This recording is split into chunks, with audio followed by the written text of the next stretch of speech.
জাতীয়তাবাদী দল জয়ী হবে, দেশ পরিচালনা করবে। যারা বিএনপি করেন 17 বছর ভোট দিতে পারেন, আশা করি একটা সুন্দর বাংলাদেশ আমরা পাবো জনাব তারেক রহমানের পরিচালনায়। আগামী দিনের রাষ্ট্রনায়ক জনাব তারেক রহমানের জন্যই আমরা এসেছি সবাই ভোট চাইতে। আশা করি আমরা বিপুল ভোটে জয়ী হব। তারেক রহমান আগামীতে দেশ পরিচালনা করবেন। অলরেডি আমি আর ছোটো ভাই মনির খান তারেক রহমানের প্রচারণার সর্বশেষ ঠাকুরগাঁয়ে মির্জা ফখরুল সাহেবের এলাকাতে আমরা দুজনই গিয়েছিলাম। ওখান থেকে আমরা এখন এসেছি। তো সেখানেও ধানের শীষে ভোট চেয়েছি। তো আশা করব জাতীয়তাবাদী দল জয়ী হবে, দেশ পরিচালনা করবে। পরিবেশ তো এখনও সুন্দর আছে।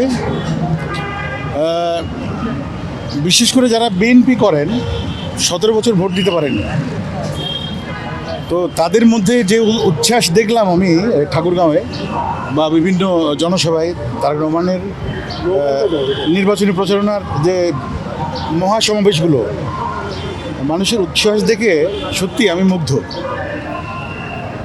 আশা করি একটা সুন্দর বাংলাদেশ আমরা পাবো জনাব তারেক রহমানের পরিচালনায়। দেশে দেশে সবার সাথে দ্য নিউজ।